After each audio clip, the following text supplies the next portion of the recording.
Oh my god, I do not have us on the right one. Okay, there we are. Phew. Yeah. Made it.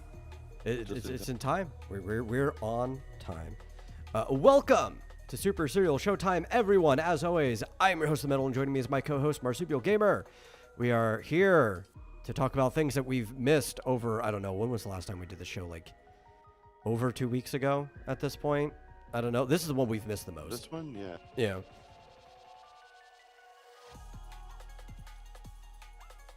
Yeah. Internet issues. Like, Mostly wireless driver and card issues than anything,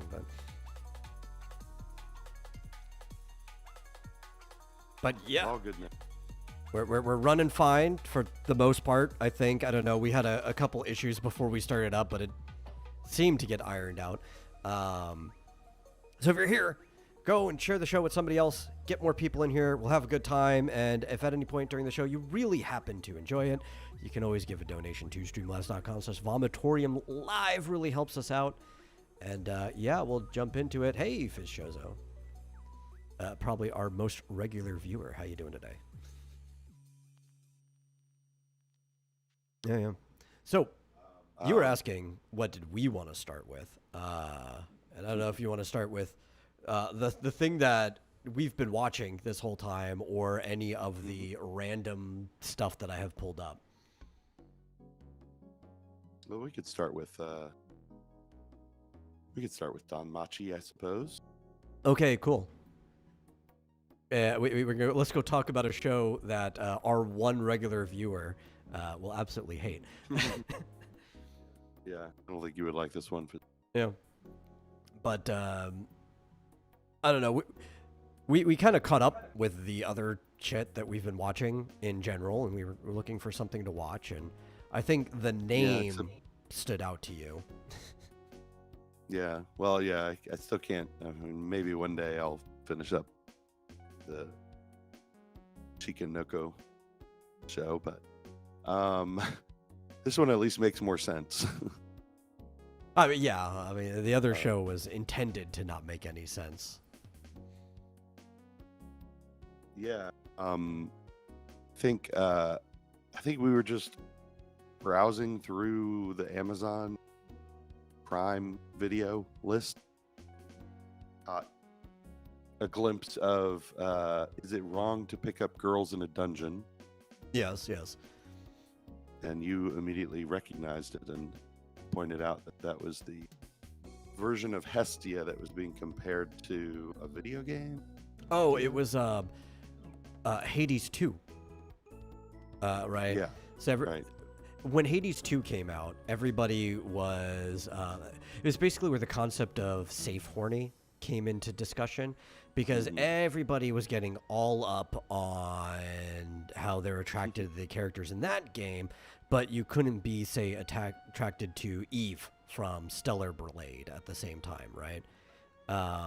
And one of them they were showing off was Hestia, who looked like the cauldron equivalent of Mrs. Butterworth, is how they decided to depict her in that game. So a lot of people are showing like how Western developers depict Hestia, how the Eastern creators depict Hestia, and they were showing pictures from Is It Wrong to Pick Up Girls in a Dungeon, who also doesn't really look that much like Hestia, but I think you would agree almost nobody in that series really looks like a traditional depiction of the god they're supposed to be. Yeah. I mean, it's all very like, well, some of the characters that show, they're passable. Could be, yeah. I mean, Apollo and maybe, what's his name? Hermes. Yeah. Actually, Hermes is often depicted as having golden locks, so he's probably actually the closest. Ares, I'm pretty sure, is supposed to have very dark brown, almost black hair, like many Mediterranean people do. But because he's such a hothead, people usually give him red hair anyway, so that's kind of just become a trope at this point. Trying to think if anybody else kind of matches. But anyway, so this is a pretty old show at this point. I believe Hmm. the light novel it was based off of came out in 2013. The show started getting adapted in 2015. I had originally seen what I thought was the entirety of the first season way back then until we were watching it now. And the you, last like 2 episodes I did not recognize. So I guess I never saw the last 2 episodes of that season. yeah. Plus, I don't. Well, I don't think you knew if there. Did you know if there were more seasons No, I at did not. that I time? thought they only adapted that first season. Um, Yeah. I didn't even know the base originally. I just assumed it was based off of a manga. I didn't know it was one that came from light novels. But yeah, so we started watching that, and for people who've never ever seen it before or even know the premise, basically the gods from all kinds of different factions, though it almost in this case doesn't seem like their original pantheons mattered. They're all just loosely gods, had descended down to Earth, and many of them loved the people so much that they didn't want to go back up. So now they live down on the planet with their children, which is what they refer to all humans as, and they have their own families. So they induct people into their familia, and they're not allowed to use their powers as part of a rule for staying down on Earth permanently. And there is a dungeon that the, I guess, original top god in Greece, predating the Titans, Uranus, had built and is in charge of, or I don't know if he built it. He had something to do with the creation. They were very loose about that up to this point. But he has some connection directly to the dungeon. He is in charge of the guild that monitors it. And people are adventurers that go down into the dungeon. They fight monsters. They sell the magic crystals. And obviously, there's a lot more to do with this dungeon than we know that's going out. And this series is still running. Like the light novels are still coming out. They announced that season 5 is supposed to be coming out soon, like 10 months ago, earlier in the year they announced it. So it's an ongoing series.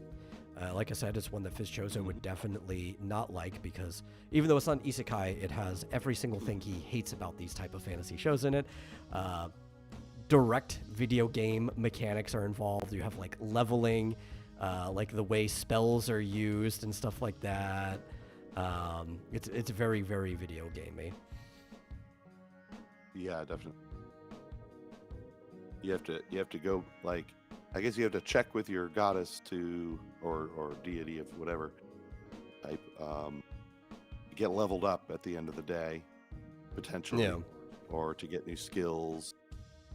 Although the skills, like the goddess doesn't decide what skills. No, it just happens to you. It's kind of confusing though because you only ever see Belle, the main character, get leveled and interact with Hestia. But what about like all these other gods who have much bigger families? Like everybody has to line up and take turns getting like admired by their god to level up.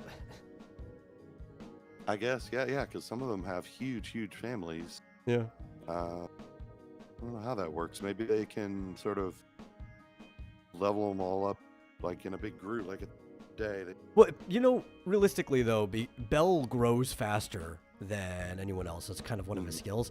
It probably isn't that complicated for the larger families now that I think about it, because people probably aren't leveling every single day. Like maybe a person will level that day, but it's not like the whole family is going to be leveling that day. Yeah, so like we're on season 3, and how much time do you think has gone by? Ooh, that's Since rough. the beginning. It feels like less than a year. Maybe Yeah. a year? If we Maybe read it season. in light novel form, they probably actually have a better account of the passage of time. But a lot of times when things get adapted into a series, you can lose track of how much time is passing. I want to say less than a year, but I don't know. Of course, yeah. Of course, the lower levels, I imagine, go faster for everyone as you get higher. But like, Bell has been adventuring, let's say, less than a year. He's gone from level 1 to level 3. Yeah. And he's up against these other guys that some of them are 3, some are 4, some are 5. who I imagine have been venturing for a decade or more. So Maybe, it's I don't hard know. to I would say. assume most people are level 1. Like, in general, most people are level 1. Because they were saying it was such a big deal when he got to level 2 and he was allowed to let into the Yeah. lower levels.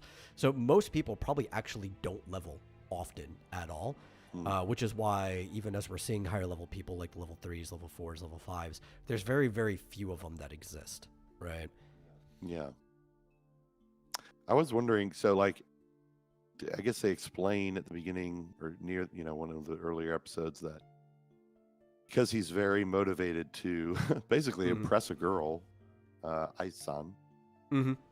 uh, that has something to do with why he developed the skill of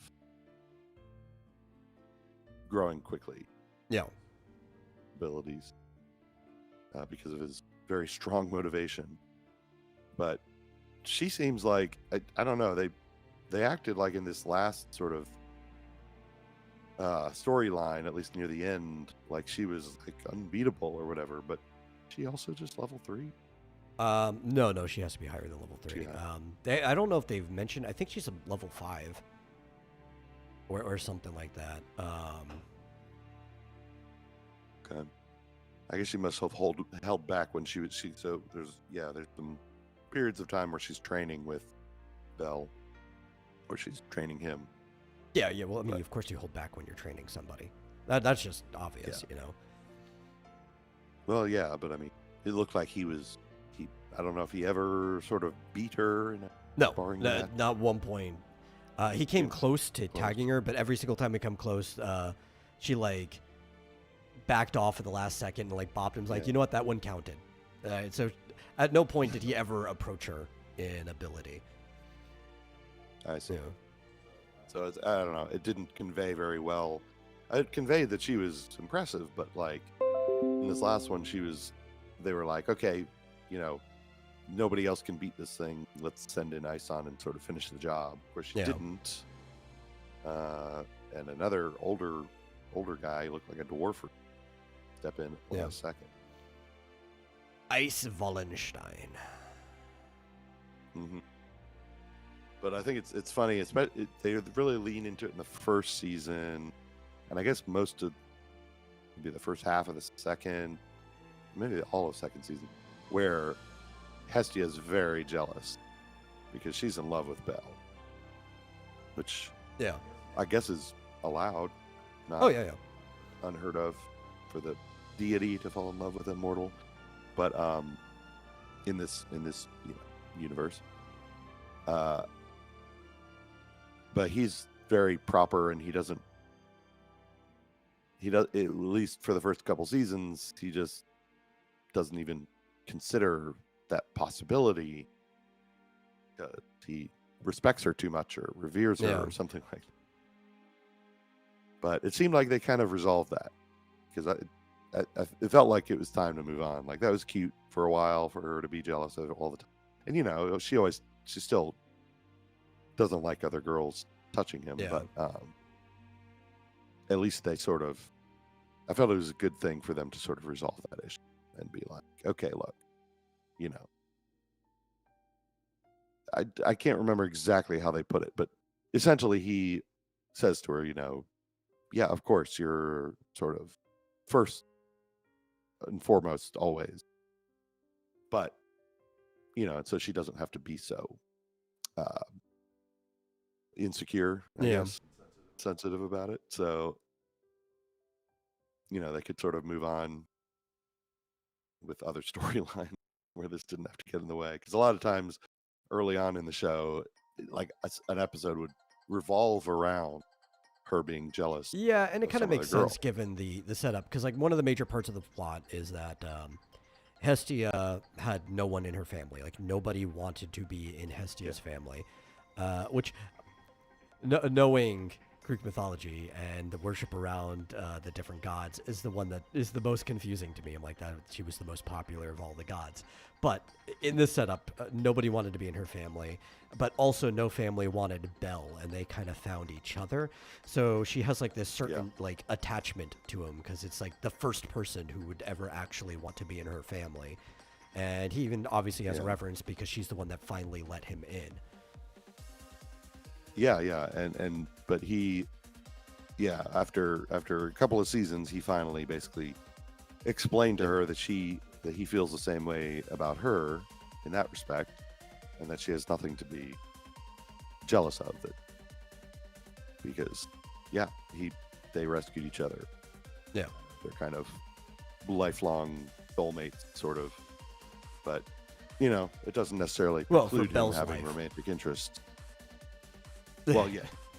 Obviously, she's well, but not necessarily, because they said, at least the souls are immortal, in that he would be resurrected potentially after. Oh, yeah, and she said she'd dies, find him. so- But the thing is, like, they don't have any memory, right? So even if she went and she Right. went to go try to find his soul whenever he got resurrected, there's no telling that the new version of him would even feel the same way or anything like that. Yeah. But I mean, I think they said something about how, there's an ultimate. I mean, it doesn't get Yeah. too religious, but they kind of said that eventually even the gods go back to heaven, and then the mortals go back to heaven and stay there eventually. They'd be together, presumably, in the afterlife. Yeah, well, obviously, it's definitely flavored on the Japanese perspective, right? So, Buddhism has had a very long impact on the Japanese people, much longer than any other non-Shinto superstition or religion has impacted them. So the idea of the cycle of resurrection is kind of just like permanently baked into the culture. So you have to look at it as like, even though we have all these other gods from different pantheons, the general Buddhist resurrection or cycle, the samsara, Yeah. exists for people's souls in this case. Yeah. So anyway, I think the first season pretty much just revolved around introducing the characters, having him, find other people like what do they call her? Lily? Yeah, it's just Lily. His Yeah. support Lily, his support character, who, I guess she brings all of the provisions into the dungeon. And you have to remind me of the names, but the blacksmith guy and the Welf. Asian. Okay, yeah, and I guess she's sort of like a magical ninja. Yeah. The other girl. So he kind of gradually over the course, I think it was just the first season, puts together this team. So you learn how the dungeon works, monsters respawn, sort of what power levels are and all that stuff. Yeah. It's all kind of very introductory for the first season. And then they have a challenge because they're starting to grow a bit too fast for the other deities. And Apollo, is that in the first season or the second? I feel like it was early on. I At the end of the first.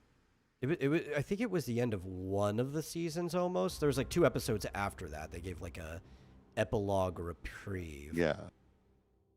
Maybe it was the end of the second. No, I think it might have been. I'm trying to remember what was the end of which one. We watched them all like back to back, so it's hard to keep track of which was Yeah. the end of what. But the first season mostly focused Maybe you're on right. everyone meeting up with each other. Yeah, I guess it must have been the second season where actually it got more into the interactions between the other gods. Yeah. And they touched on it a little bit at first because at the beginning, Hestia has this rivalry with Loki, who's a skinny, taller girl. Yeah. Who Glad as a board. Hestia likes to point out is, Yeah. yeah. Hestia is very well endowed. She likes to make fun of Loki's chest. Which, of all the gods that they decided to gender swap, Loki is probably the most appropriate one, given the fact that Loki has been a woman several times in Norse mythology, including a mare at one point giving birth to a horse. So yeah, she's sort of course, the love interest, Ice-san, is in Loki's house. Yeah. we find out early on. And so yeah, the first season I guess was just him kind of starting to build a team. He rescues Lily. I guess and Hestia gets him the special knife, magical knife from Hephaestus. Yeah. Which we find out later was very expensive. Oh yeah, she's in like Lifelong several debt. million something dollars or whatever their equivalent of money is in debt. Yeah. And then the second season I guess focused in on Apollo, among others, challenging the Hestia clan at some point. Mostly because he wanted familiar. Belle, right? There was a war game. Yeah. He was growing a lot, and he had his eyes set on Belle. And Apollo is the type of god who he would seek out people and take them from other families. Right. He had a very big family. Yeah. Stealing families from other people or other god.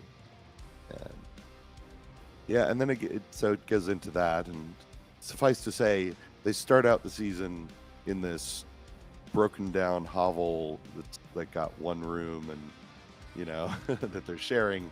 By the end of the season, they're in a gigantic gate. Yeah. But well, no, so that might have been mid-season, because then it got into the whole bit about what's her name, the blonde girl. Because I remember they were celebrating of the victory, and somebody showed up, and it turns out it was someone who I guess had been a wealthy person, but ended up getting sort of sucked into, essentially goes into what do you call it, human trafficking, right? Yeah. What was her name? Because it's the Fox girl. Starts with an H. It's Hime Haru. Something. I know it's Hime something because that's princess. I'm trying to, or is it Haru Hime? Yeah. I think it's Haru Hime. I think I have it backwards. I'm pretty certain it's Haru Hime.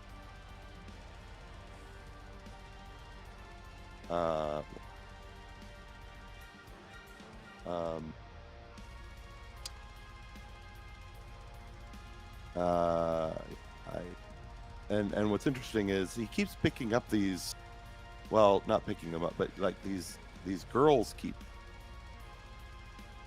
like falling in love with him. Like clearly the woman from the guild with the glasses, she loves him.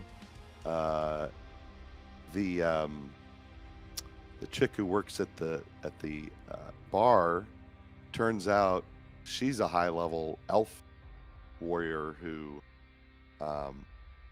hiding. Like nobody knows that she's actually But she doesn't like Belle. Seer does, the other girl at the bar, and she's doing all of this on Seer's behalf, which she makes very clear early on. That's Ryu Leon? I don't remember the other girl's name, but I don't know. She's constantly, because she's got like that big sister vibe to Seer.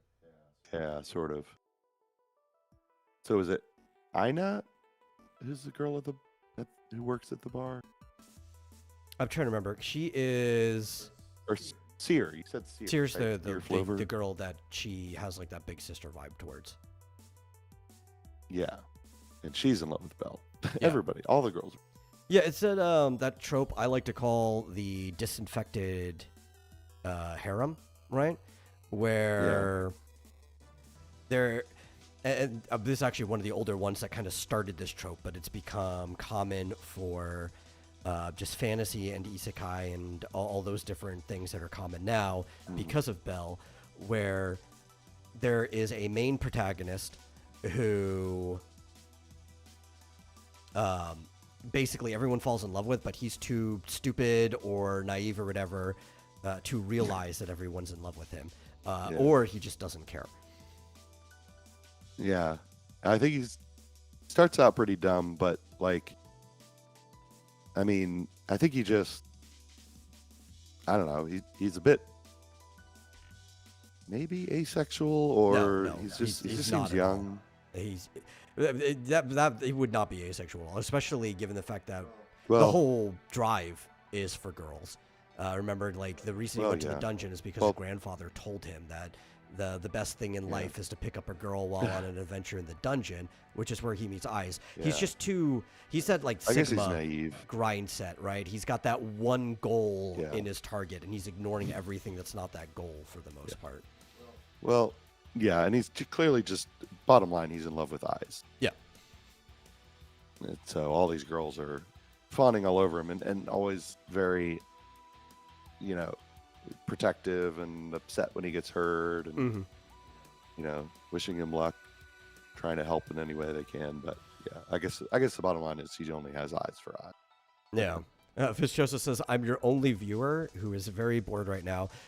Well, my view count says All right. otherwise, but also I don't care. What would you want? You want to talk about something even more boring? Like, I want to come on and talk about the ridiculous idea of a regular show revival? That is a topic that I don't even want to entertain. Yeah. Well, we're almost Yeah. done. I just want to kind of give a review in general. I mean, so the third season. Now this is the one where Yeah. it gets really gut wrenching And juicy. because they find out that there are monsters who are intelligent. So they keep going in this dungeon. That's where they level up and they gain skills, and they keep going deeper and deeper. Yeah. And then they find out that there's an entire society on level 20, 19. Yeah, well, because level Just 18 is below the safe the zone, and then level 20 is where they had to safe, go to yeah. meet the monsters. Yeah. Yeah, and they're called Xenos, Xenos? which just means the others. Yeah, and they've been there for how long? Because the guy they meet, Fells, has, well, Yeah. the other god actually has been sort of helping these monsters develop a society and figure out how they're Uranus. going to sort of. Yeah, Uranus for like 20 years, I think he said. Maybe longer? I don't remember how long he said, but it's been a pretty long time. Yeah, to figure out how to introduce Mhm. them to the human world and say, look, most of the monsters are mindless, just, monsters. These ones have developed intelligence, and they're not the enemies. They don't figure out how Yeah. to get them to coexist. And of course, Belle ends up being the first one they've ever encountered who doesn't. Well, I guess not everyone they've encountered has just attacked them, but Belle was sort of the first one who became their honest to God friend. Mm-hmm. Because, well, it starts out, they meet a monster child, basically, named her species is Weavra. She is a voivode, but he names her Vine, which is short. I can't remember the longer one, but it was like one of the heroes. In fact, the name looked like a hero from Greek myth, but I could not remember it for the life of me.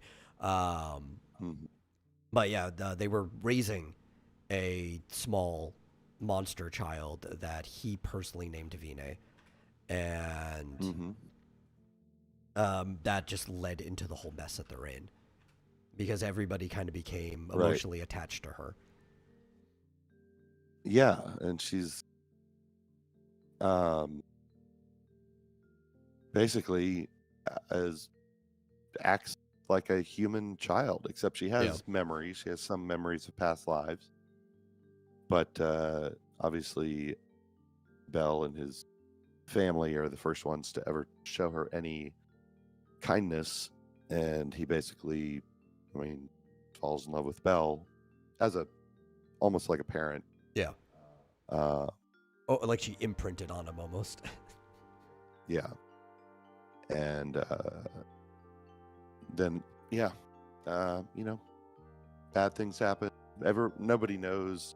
This is all a secret because everyone just assumes all monsters are evil. Well, the whole point to this plot line is to go into the depth of that the dungeon is more than it appears. Because the dungeon is what's spawning and making the monsters. The monsters even refer to the dungeon as their mother. And it seems that there is a similar samsara, similar reincarnation cycle with the monsters in the dungeon as there are with the humans and heaven. But so the dungeon is being like an underworld in that sense. A lot of mythologies, monsters come from the underworld. And they are kind of developing souls and consciousness from these magic crystals over time in this reincarnation cycle, where every so often one of these like really intelligent ones that can speak or even understand speech come about. Do all the intelligent monsters have a crystal? I didn't catch that. Yeah. All of them still have a wow. crystal, like all the monsters in the dungeon. Even remember the spider one, when she killed herself so she wouldn't be taken advantage of, she broke her own internal crystal. Do they have? So when they get resurrected, do they get a new one? I'm Or is it guessing just- so. Like the way they get birth, Okay. like their consciousness goes back into the dungeon, and the dungeon births out a new monster. Okay. So it's not like the same crystal whenever they get reborn. No. Okay, that was like it didn't even really. It couldn't even work, register right? with me, this Because the thing. crystals get taken out of the dungeon. The magic crystals are what they sell to the Oh guild. yeah. Yeah. Well, it didn't. It's confusing to me because it wasn't Unless- until Uranos, after it's being sold, is taking them back down into the dungeon and replanting the crystals. I don't know if that's what's happening. That hasn't been explained yet, but that's a possibility. Oh yeah. Because the person But- or group buying the monster crystals is the same people who are in charge of the dungeon and also helping develop this monster society. So this could be cyclical. Interesting. Maybe that's the only way they're becoming sentient. I don't know. We don't have any idea how it works now. Because we're only because almost done with season 3, which covers, I think, up to book Yeah, we're like about 12 3/4. or something like that.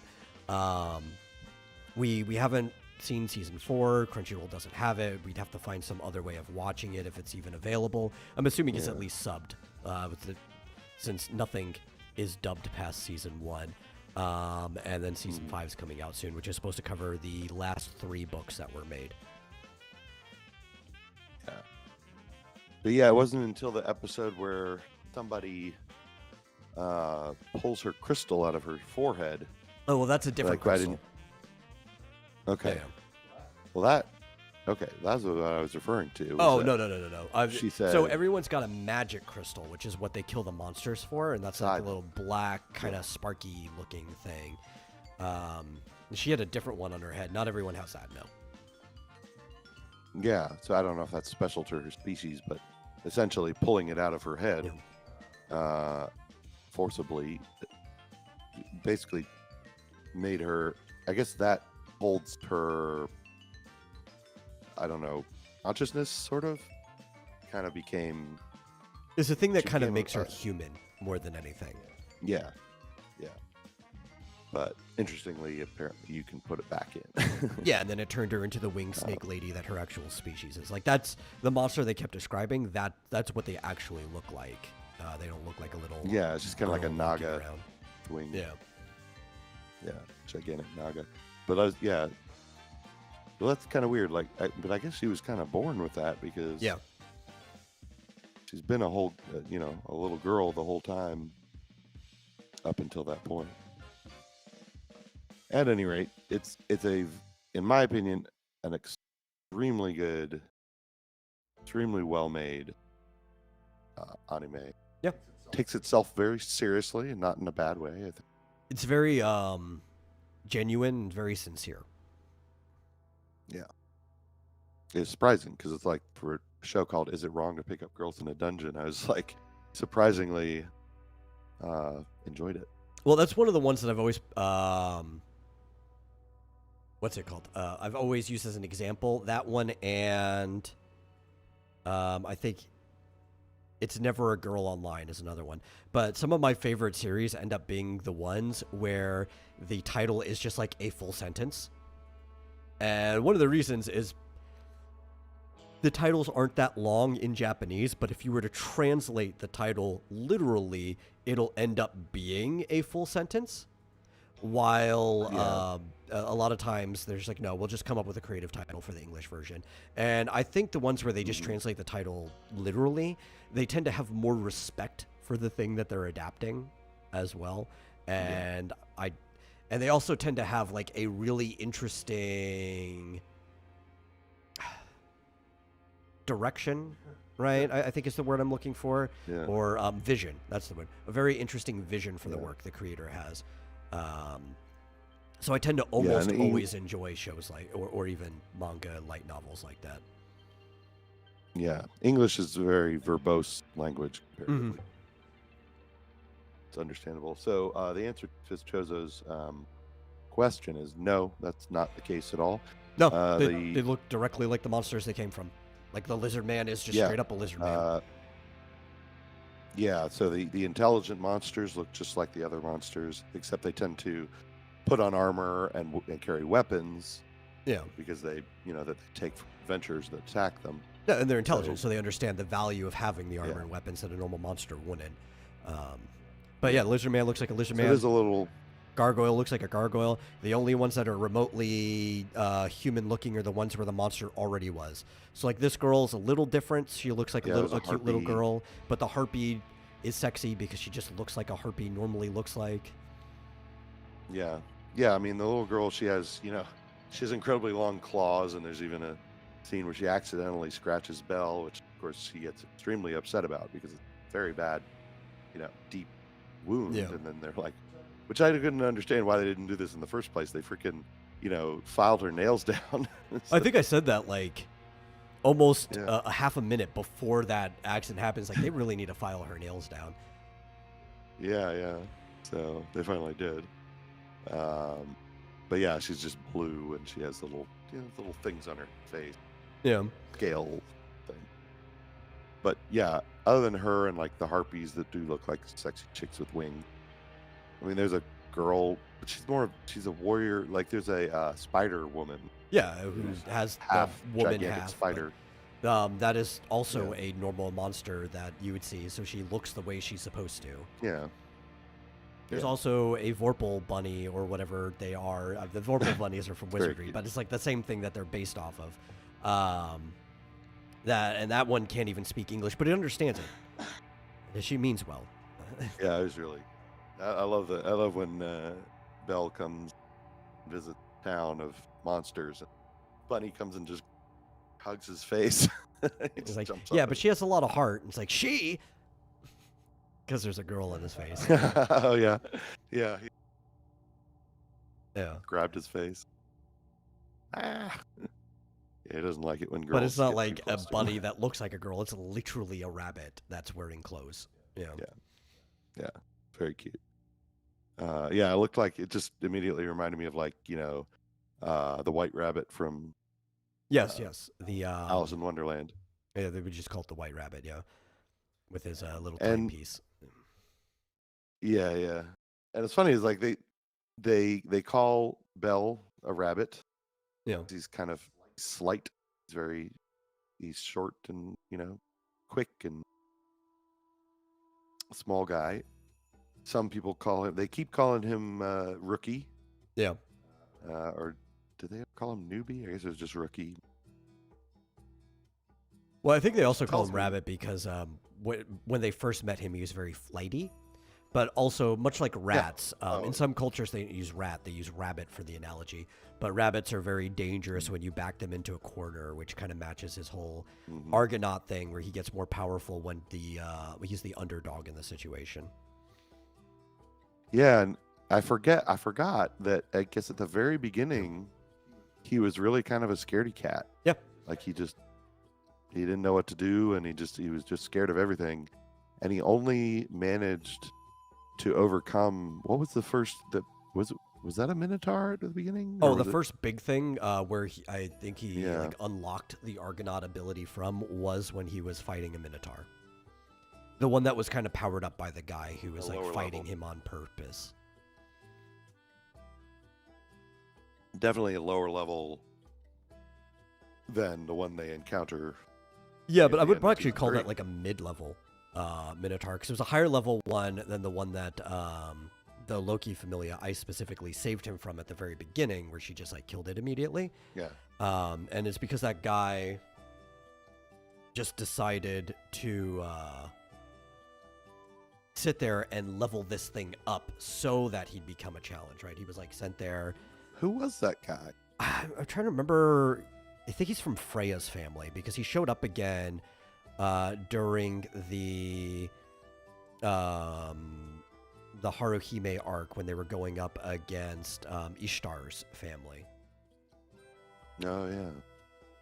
But that was kind of interesting foreshadowing, because it introduces you to the concept that monsters can level up too. Mm-hmm.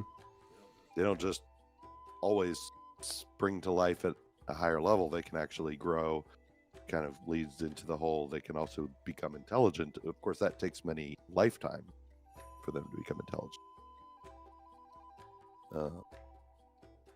Anyway, yeah, we've probably talked We're about pretty this much enough, caught but up on the great show now for what's available. Obviously, there still is Yeah, all we of gotta season find 4. We'd season have to find 4. some other way, to look at that.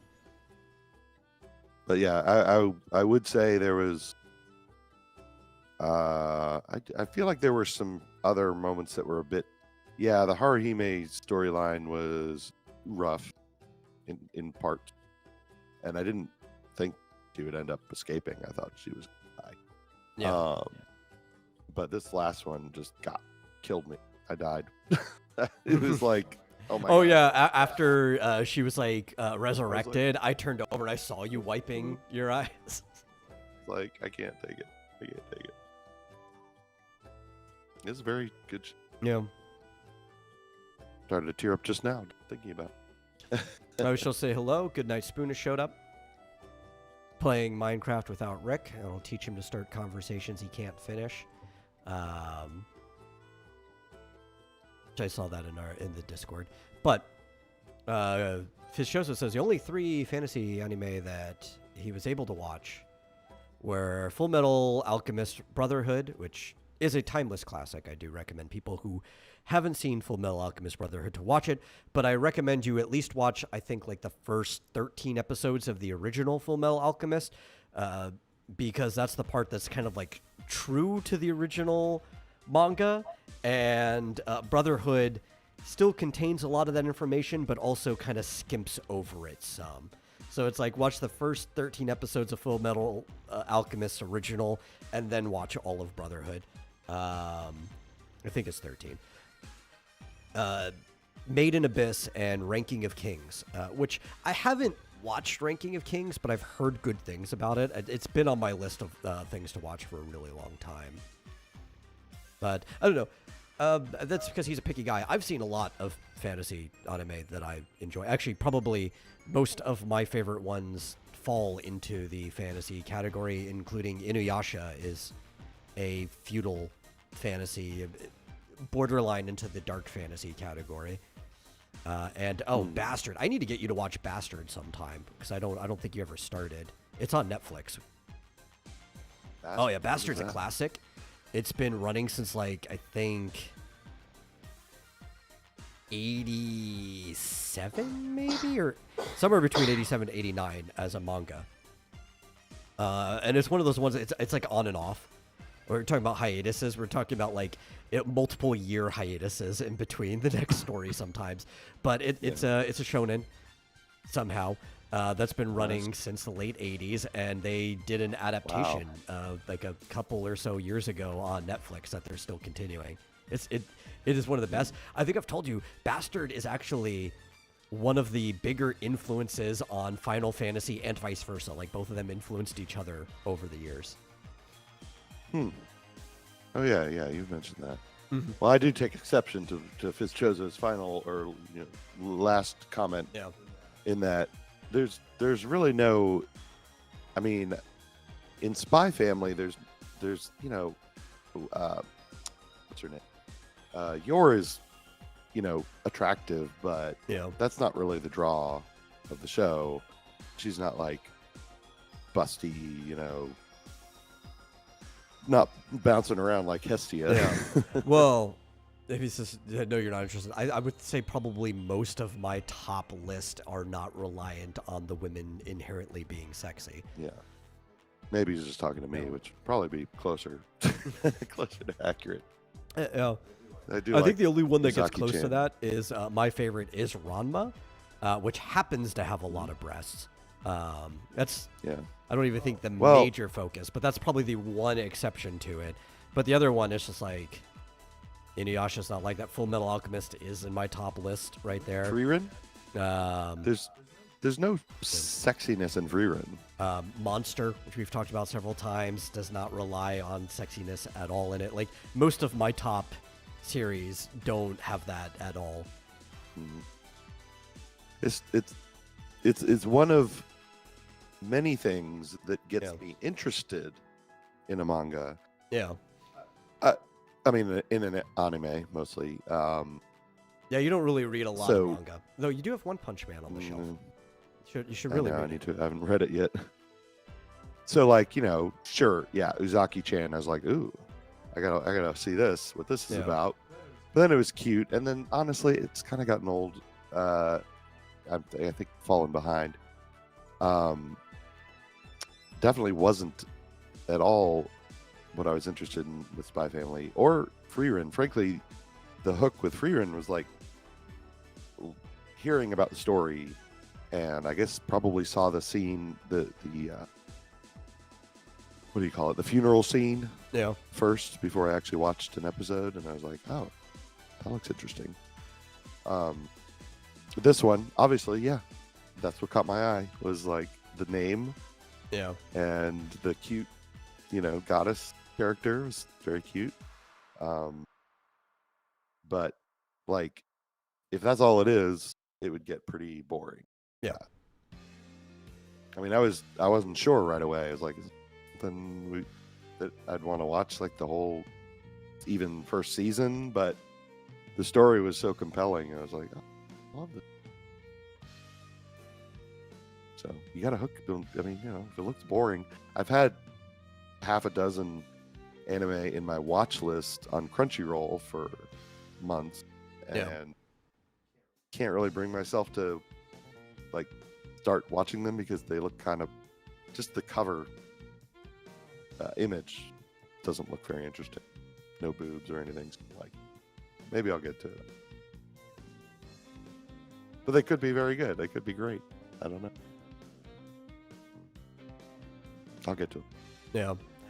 One of my favorite is Black Cat, but it's never had a good adaptation is the problem. And it's another one that doesn't actually really rely on almost any gimmick whatsoever for the most part. Like, if you only ever saw the covers of Black Cat, you would probably think it's a very boring series. But it's very action-packed. It's a shonen. It ran in Shonen Jump specifically for a few years. And God, I just wish it had a good adaptation. It had one attempt at an anime. I think it actually covered the whole series from what I remember, because Black Cat's not particularly long. I think it's like maybe 19 volumes or something, which sounds even long, but that's not if you only ran for a few years. That's a normal run. And maybe it was 18 volumes, but the adaptation wasn't even just the voice acting and the dub, but the adaptation was bad. Like, we watched the subbed versions, like, why? This is such a good book. What are you doing? Well, I'm gonna take Fizz Chozo up on Yeah. his unwitting challenge. I didn't mean that insultingly. I mean, he didn't really challenge. Yeah. Intend to, but said something about. I guess the only 3 fantasy anime he's been able to watch in their entirety were FMA Brotherhood. Yeah, I already mentioned them earlier. I know. I write it down. Made Yeah. in this ranking of K. I'm gonna watch at least one of these. We should I'm watch gonna Ranking shit of all Kings over it. because I have Just not kidding. seen any of it at all, and it's been on my list of things to watch. Okay. Yeah. If do you that ever one. want to watch Made in Abyss, feel free to watch that. I probably won't join you. I've seen like a season or whatever, and it just did not grip me. I was bored watching it. Is it is it meant to be a pun, like Maiden Abyss? No.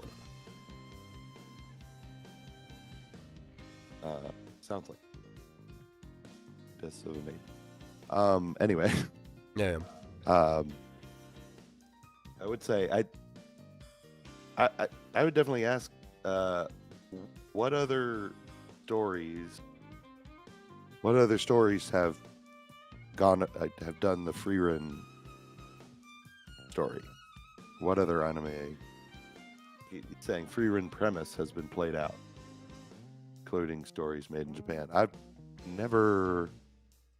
don't think. I mean, there's been stories about this regret, but I don't know of any that are like. Yeah, because the I don't specific know. premise It's kind of like a Freerun redo. is that like the original journey was a normal, played out adventures journey, but this is the epilogue of the journey, which you don't Yeah, the whole really show is often see people focusing on the epilogue. Yeah, I'm not sure. Maybe you don't. Maybe you're not sure what the premise is, or maybe you've got examples. I'm curious. I'd probably like to watch those shows if other shows have done similar things. It'd be similar like if Final Fantasy IV After Years was almost identical, except instead of his son, the main character is just Sissel again, with a new group of people. Yeah. Who is like immortal. Mm-hmm. Well, he probably will 80 outlive years everyone later. else. He's half Lunarian. Well, true. I mean, I guess the concept of somebody of a immortal or very long-lived race outliving their friend, that's been done. Oh yeah. But I don't know if it's been done quite like this, where it's like you kind of screwed up. Like she kind of really just totally wasted those years. Just Well, also one of the big problems is if you boil something down as blandly as possible, you could say everything's been done already. yeah. I think it's fascinating because it's like, exploring the idea of, okay, if you looked over your life and you realize you pretty much wasted it because you didn't focus on the right things, you didn't focus on your friends and family who you loved but didn't even show it, what would you do different the second time around? Do it again. It's basically doing it again. It's not exactly the same people, but it gets a second chance. Kind of.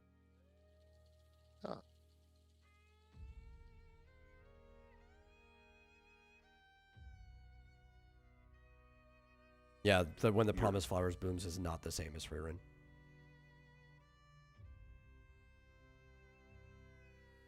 Yeah. Well, fair enough. It's not for Fitzjoseph. That's Yeah. Well, that's the thing No too. problem. Like, not everything has to be for everyone. Like I said, he really likes Made in Abyss. I found it very, very boring. It couldn't grip me. Doesn't mean he can't like it. Not everything will grip every person. Well, we will check out Ranking of King. Good Night Spoon says it's- Marsupial spitting Gangsta's Paradise lyrics out here, so.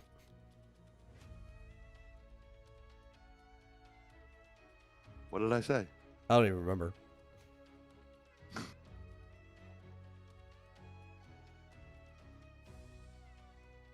Anyway, what is on your list? My list of things to watch or to topics. talk about. Oh, topics, okay. Talk. Okay, well, one thing which I did mention earlier that I'm kind of excited because I just need to go through it and finally read it, is the Final Fantasy Lost Stranger manga is getting 2 new volumes soon.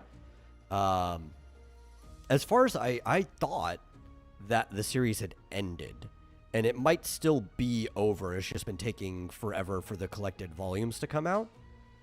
Because I thought it only ran until until early 2023. But yeah, they could see you. Okay.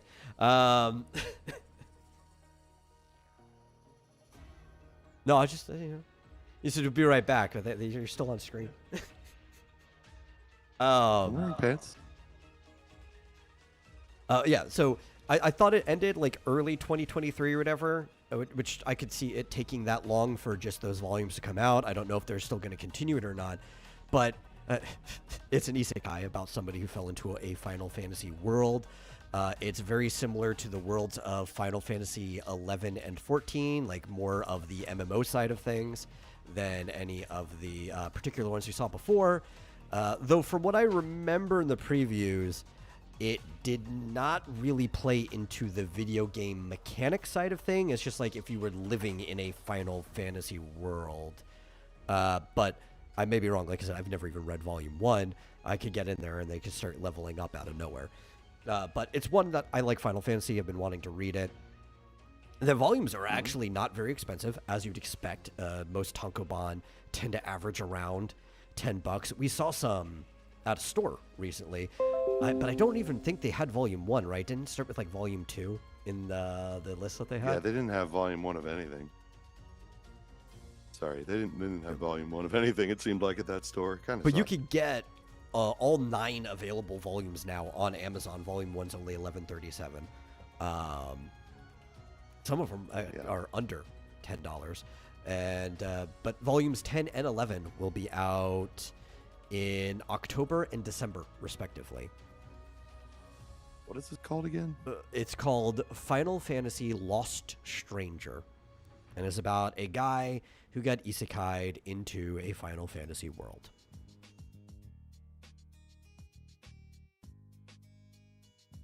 Yeah. I don't know if that's for me, actually. I mean... No, it's definitely for me. They did not mention how he got there. In some ways, it could be very similar to how, like, the original Final Fantasy, where to just have a D&D-like adventure, the 4 strangers just wake up in a forest one day with none of memories. They just know they have to light these crystals and kill chaos. Yeah, I mean, they could have just been isekai'd in. Although if you play the Origin one, he's just for no particular reason. Well, I can find out eventually. He's obsessed with chaos, killing chaos. Oh yeah, well, because he's Jack Garland, Jack Garland. Yeah, Chaos Slayer. But I that's good news for me. I will probably read it. It's been on my list to read for a while. I've just been putting it off. Mostly because I haven't had physical versions available, so it's like, okay, I'll have to go on to like Manga Dex or something like that. But interestingly, I've had a sitting here on a tab on my browser for months now. It's a fanfic, similar. Well, it's very short, but a short story that's similar to that, but it's about Ultima. Yeah, it's more lore heavy and sort of. I think it's supposed to be a prequel, but I should read it one of these days. It's called The Legend of the Ultima. So could be a month. Have you ever seen Final Fantasy Unlimited? No. Okay, it's only a single season. I don't think it's an isekai. I mean, there are kids who end up in worlds separate from them, I guess, so it is a portal story in a way, but I think they're already from a Final Fantasy world, like they already knew what a chocobo was. They're just going through a train through different parts of the rift or whatever. But it is a Final Fantasy story, and it's very fun. It has nothing to do with any game. It's just its own separated adventure, but we'll have to watch it just sometime. Like the games have nothing to do. There's a chocobo and a phantom train. and summons. So it sounds like that's going to be kind of frustrating because apparently it was cut in half, or they cut off the last 27 episodes they were planning on doing. Yeah. Didn't finish the story. Yeah, they had like a rushed ending or whatever. The ending is a little frustrating. I have to say. Well, it says here on the Wikipedia, the continuation of the story has been released in a variety of other media, including printed and web novel series, I manga, did not radio know that. dramas, and video games.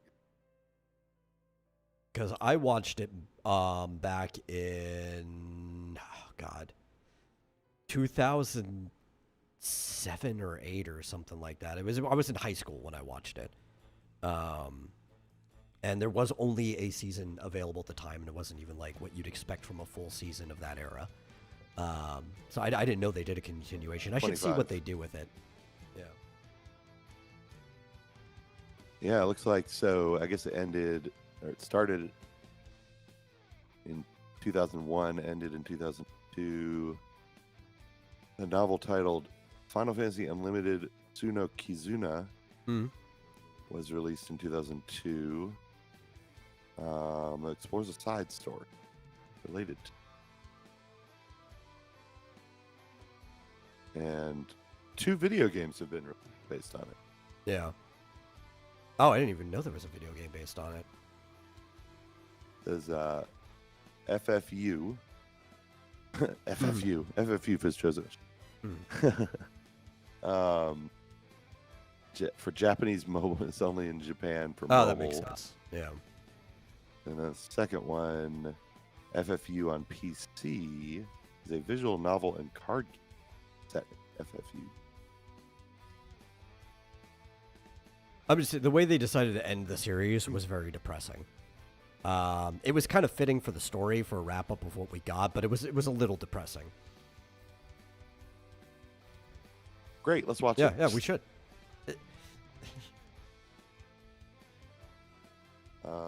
Fizz says Gendy Tartakovsky is working on another movie despite his current one not being released. Okay.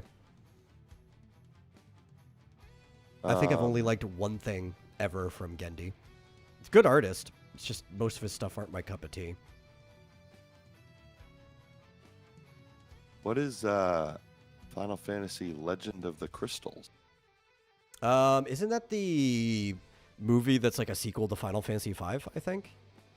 Yeah. Yeah, It's I've 200 seen it. years later. Wow, that's older. Yeah. 1994. Oh, I guess it's, a 4-part series. 4-part mini. Mm-hmm. And, okay. The only reason it came up because some reviewer had said that Final Fantasy Unlimited was better than it, than Final Legend. Well, I mean, the bar was pretty low on that. I imagine in 1994 it was pretty cheesy.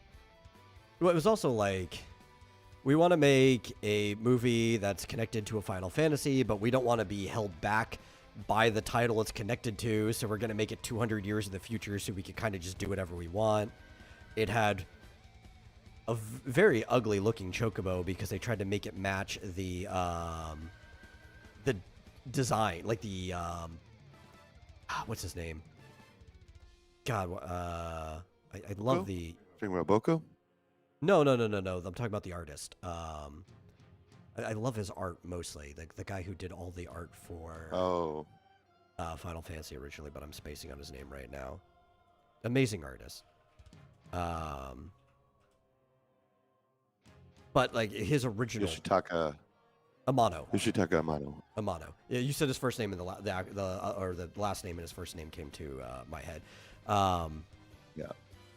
But Amano's original like chocobo art, where it's like tall as a house with like the backwards bending double jointed legs or whatever, they kind of like based it off of that, and it just didn't work very well in the animation, and there's just all kinds of things that made that movie kind of funky.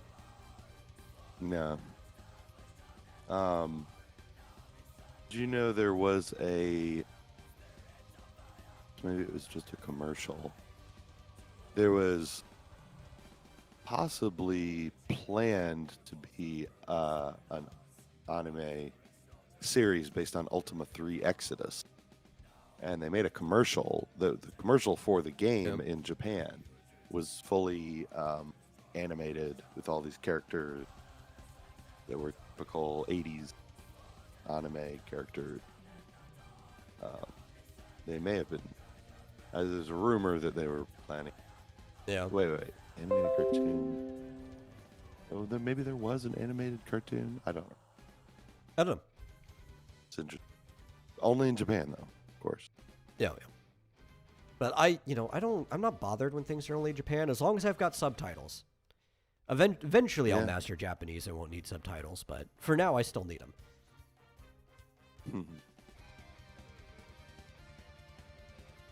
Yeah, but like, some of these are hard to find. Yeah. Like, even online, it's hard to find. Apparently, this anime is like lost time. Really hard to find. Oh, hey, Mike. Mike Walters showed up. Say hello. And we hear about the Me and Roboco movie is being delayed. No, I did not hear about that. Goodnight Spoon says, you have no excuse not to watch Vast of Night anymore on your next date night. I don't know. I guess. I don't even remember what it's on. I think it's on Amazon. Okay. Let's see. This shows us that Sony refuses to release Fixed despite its extreme low budget. I don't even know what Fixed is. Is that the Gendy thing you were talking about?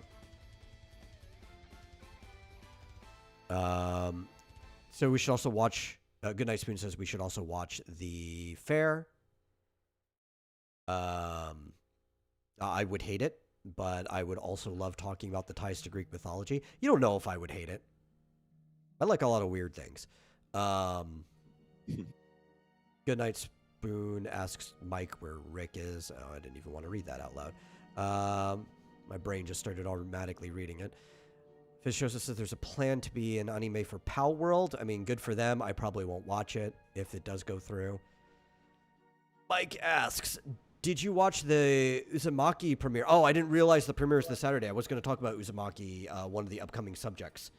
We should watch it if it's available anywhere. It's Adult Swim, though, so it probably won't be available for streaming. Well, no, it would be. It would be on Max. Do you have access to Max? Yes. Oh, okay. Yeah, let's watch Uzumaki. I didn't realize it was this Saturday. I knew it was coming up, but I didn't know. Do you know what Uzumaki is? I think I've explained it to you before. It sounds familiar. It's the Junji Ito manga, translates to Spiral. It's about the city that's cursed by the spiral, and strange things keep happening, and people keep dying in ways related to spirals. Okay. Oh, interesting. Yeah. Is it black and white? Yes, they made the entire production black and white to look just like the manga, especially because a lot of people have complained about some other adaptations of Junji Ito work where his horror looks very, very good in black and white or whatever. At least it captures it well. But then when you go and you try to color it, it just kind of destroys the imaging. So. Huh. Yeah, I could see that because. Ooh. Yeah, let me.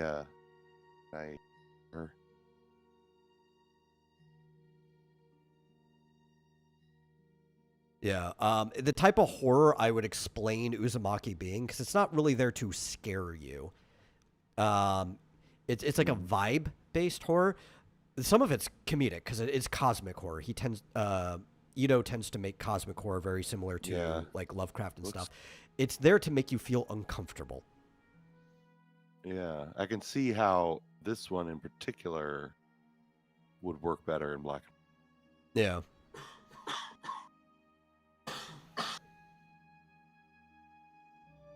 It looks very weird. Potentially good. Yep. Wait, this is on Max?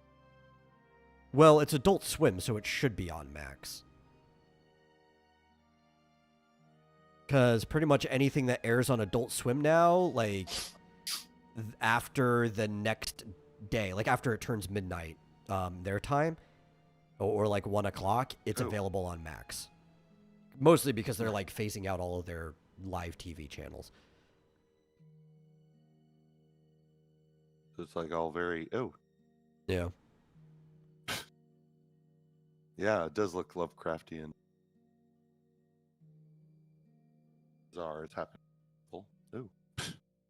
Yeah, and I do think a culture that has never really gotten rid of their superstitions, right? Like Japan, these older cultures, they're more fit for cosmic horror, because cosmic horror kind of fits in line with like how walking through a fairy circle and bad things happening to you, or like a yokai coming out and eating you while they were disguised as a bush or something. It's like the universe wants to kill you, and you have to try everything you can to not be killed by the universe mentality. And it's something that like modern horror doesn't get so much because of how, I don't know, scientific everything is now, how suprastitious everything is. Suppressed. Yeah. No, it's not really superstitious anymore, so it's really hard to feed into the primal fears of people when you kind of sanitize everything. Yeah. Somehow, when I went to Max, we directed a Smiling Friends season. Oh, there it is. Front page. Yeah. Yeah.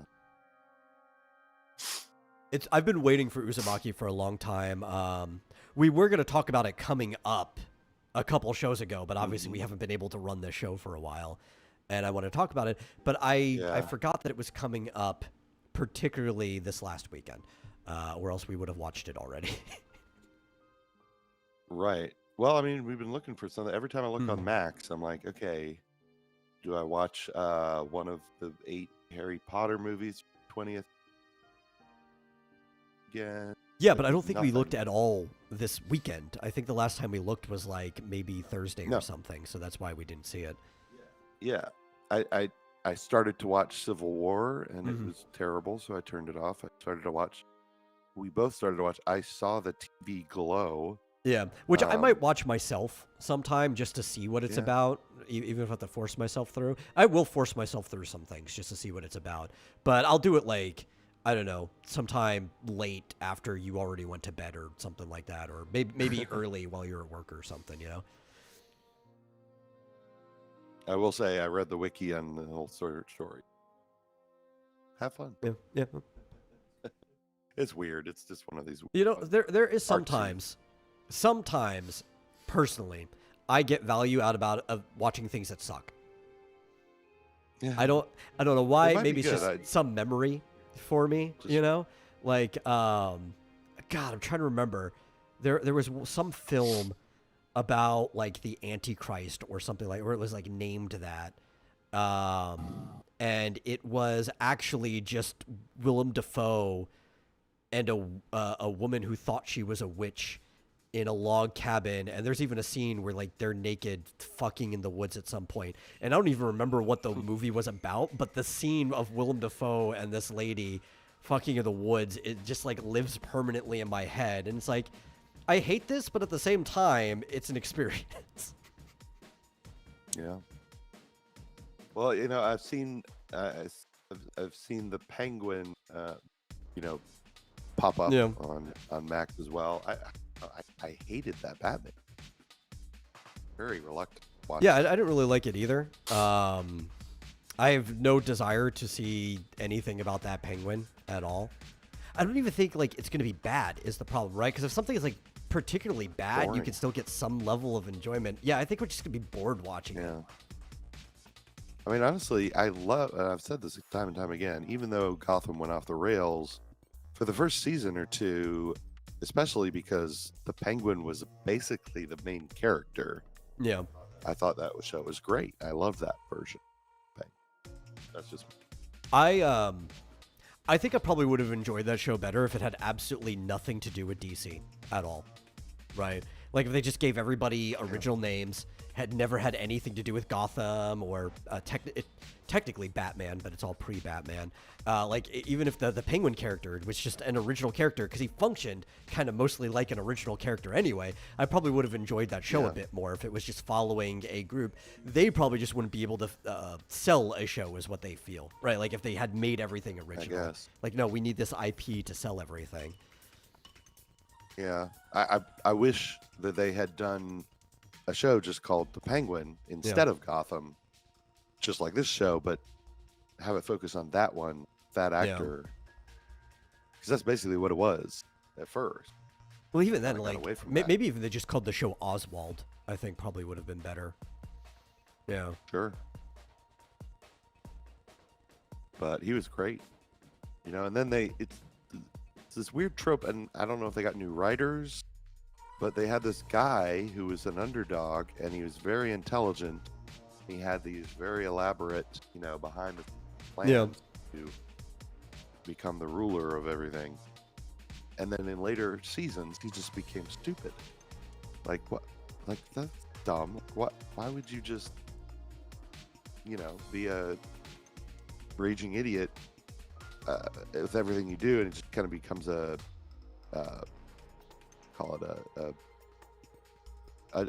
a stereotypical villain, Yeah. And the same thing happened, with Game of Thrones, where Tyrion, the last couple seasons, turned from the smartest character on the show to just a dummy. What?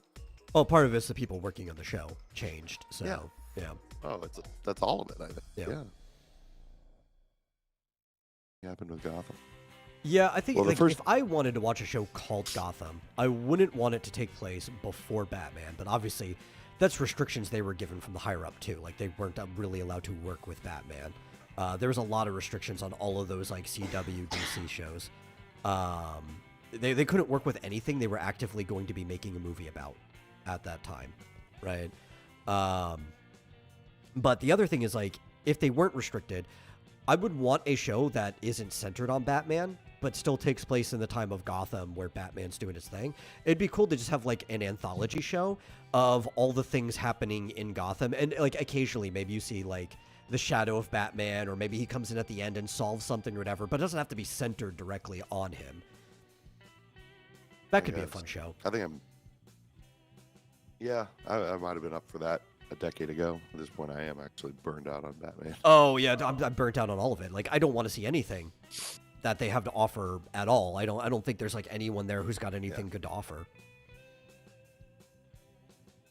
I'm not going to be watching Agatha all along because I don't have Disney Plus, and I never will. No intention. Yeah. Canceled it the day they fired Gina. Yeah, I was going to say like your one condition would be if they like actually hired her to be in a movie or something again.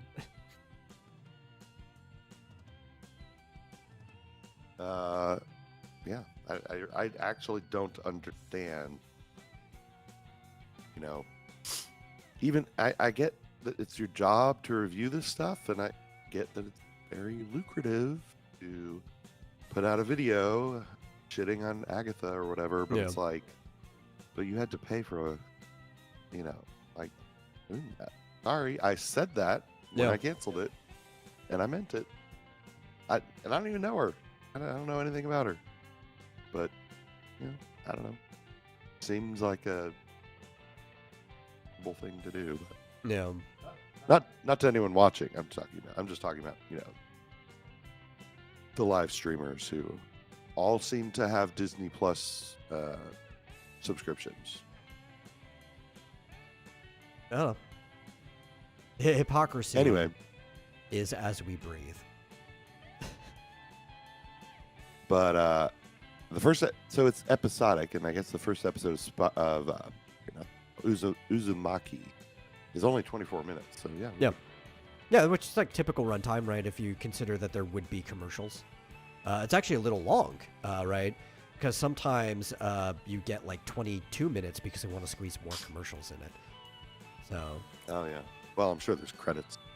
Yeah. But yeah, that's funky where the woman takes her hat off and like half her face is a hole going into. Well, so I've read Uzumaki, so I know everything is going to happen. Every scene I've seen, it looks like an exact 1-to-1 adaptation of what was going on. But I've been wanting to see it animated, and I want to see how the voice actors do their job and everything. So I'm excited for it. And for people who have never read what is basically a tome, if you want to read the whole collection in one, it's like this thick. I think you probably can get them in a few tankobon, but these days they are just sold as one thick book that just has the entire run of Uzumaki. It is technically a full storyline that follows through, but yeah, each chapter is like a different event that happens in the town, so all of them can be wildly different. Up until about like the last, I think 7 or 8 chapters are kind of like one story that continues to the end.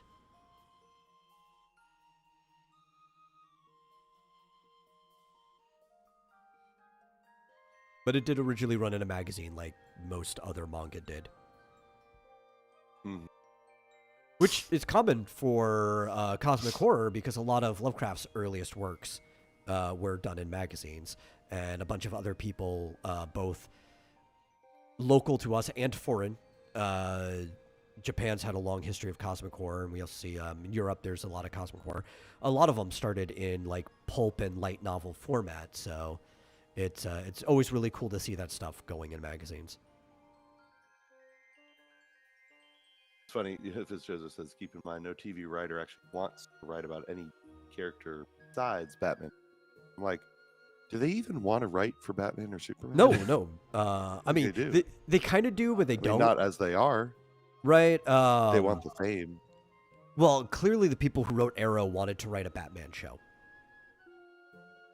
Right. If you watch Arrow, they wanted to write a Batman show. That's not Ollie there. And I mean, The Flash is kind of a Superman show. Yeah, well, and Supergirl was also more of a Superman show. They even kind of like changed her whole upbringing so that she could go into being a newspaper reporter and just be girl Clark instead of what Kara actually was. Yeah, there was even a Jimmy Olsen in that show. It was actual Jimmy, yeah. James. Sorry, I don't go by Jimmy anymore. Right. Like, wait, was she... I mean, I guess she was in the universe, but like, I don't know. Yeah, they turned it into basically female super. Yeah. So he's kind of right with that, though at the same time, most people don't even want to be writing DC at all. Right? There are some people that you can get on a show like that, and they do want to write those 2 biggest ones. Maybe they might want to write a Wonder Woman, but nobody's been allowed to write a Wonder Woman since the original TV show and the couple movies that we've gotten. But aside from like the big 3, yeah, no, you're probably not even see people who want to write those. I think most of the writers have no interest in those characters at all, but they want to write their own original story and then shove it in Batman and Superman, whether it fits or not, to get the fame. And well, we've got a perfect example of that, right? I can't remember the writer-director's name, but I remember the actor. Joaquin Phoenix's Joker was originally written to be something completely unrelated to the character of the Joker. It was going to be like a taxi driver like movie, and then the director even said to him, "Is like, hey, but if we pitch it as a Joker movie, we can probably get it to sell to the production company, you know." So they made it a Joker movie. The words straight from his own mouth. Yeah. By the way. Yeah. I just looked up the movie called The Fair, and I think it looks good. Oh. I think it might be interesting. Listen, I'll complain about stuff if I don't think it's good, but I'll watch almost anything if it's a movie. Shows, it gets harder because shows are a higher commitment, right? But a movie, like, at worst, the longest movies are like 3 hours. Right, it's like, that's just 3 hours of my life. That's fine. I went to go see Lords of Salem. I don't know if you've ever seen this piece of shit movie. It's a Rob Zombie movie, so you already kind of can get a picture of it. And it was about this this chick who moved to Salem, and she started. I forget what her actual job was, but she ended up working or living above like a craft store or like an occult curiosity shop. And the person who ran the shop is actually a witch, and strange things keeps happening to her. She's starting like getting lapses of memory and everything. I think she worked at like a radio like station, but they just got weirder and weirder, and she was basically being groomed to be the person who was going to birth the Antichrist or like the son of Satan or whatever. And at a certain point, everything seemed pretty low level fantasy, where like everything was normal, very like Exorcist level of low level fantasy, until she starts going through this fever dream where it's almost like she's going through different sections of hell and shit. And I felt like I was in a fever dream at one point. Like, it was flashing so much, I came to and I saw like necromancer bishops on thrones masturbating in the movie.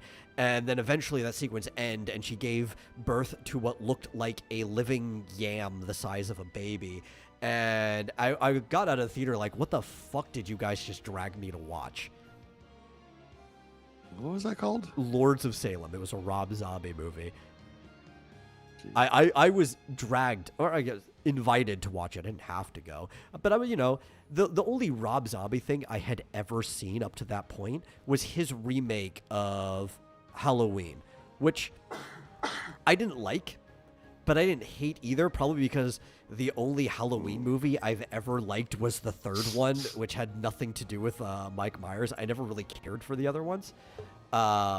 Which I know people who like Mike Myers hate Season of the Witch, right? It's like you either like everything else and hate Season of the Witch, or vice versa, right? That's like the two different people. But I didn't hate his Halloween because I never really liked the original. Mm-hmm. It's like, okay, it can't be that bad of a movie, right? It was that bad of a movie when I watched it. I don't regret going, though, because like I said, it was an experience. It's just not an experience I would have recommended anybody else to have. Now, he directed the sequel to the remake, is that right? I thought he did both of them, like the two Halloween movies when they came back. Yeah, because Rob Zombie, he's a rock star, right? He was the White Zombie was the name of his band. And then he went into directing after that because he's just one of those like crazy artist guys who will dip his toes into anything. Mm-hmm. No, I know. I mean, well, the only one I could name off the top of my head is House of a Thousand Corpses. Yeah. Although I don't think I ever saw that, like beginning to end.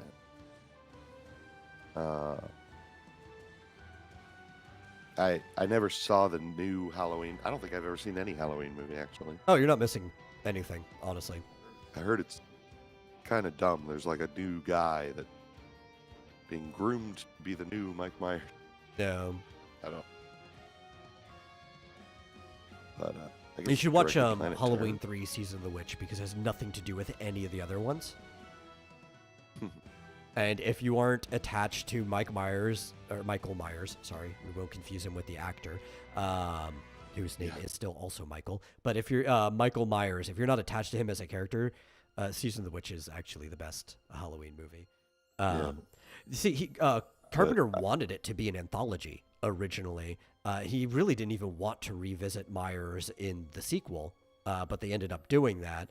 And then after Season of the Witch didn't do well because you can't really do an anthology when the second one is already a direct sequel to the first one. You kind of shoot yourself in the foot there with the audience.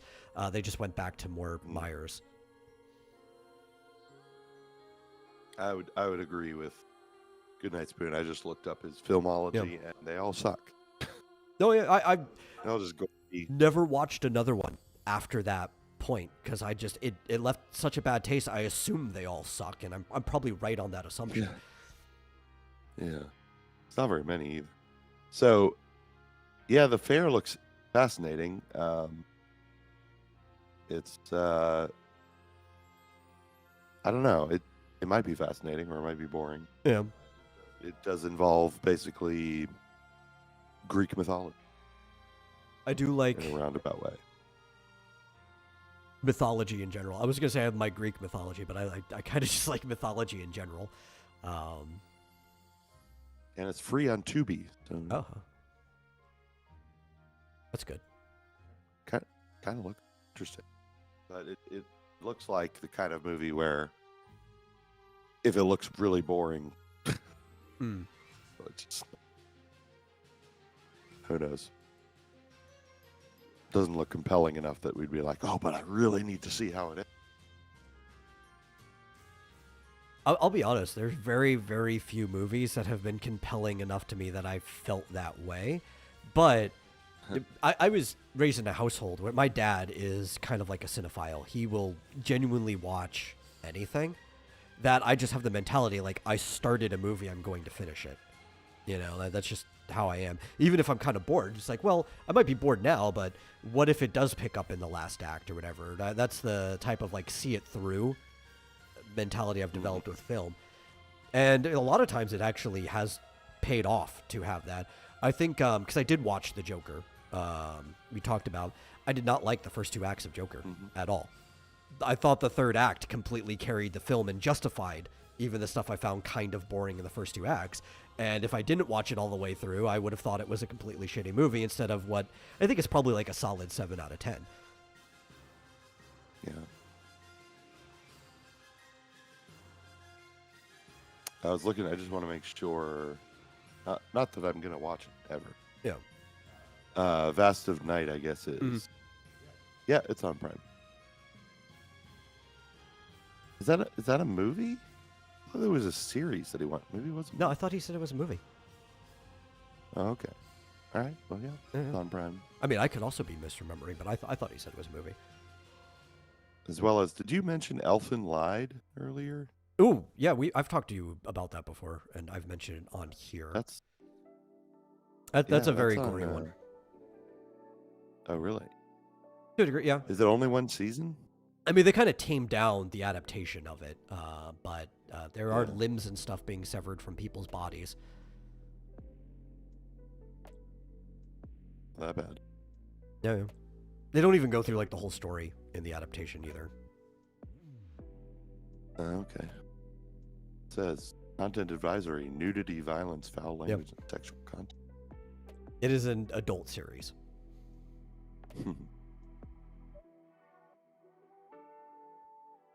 Or as they would have put, it's seinen.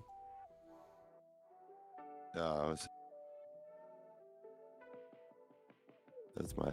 going on the list. Mm-hmm.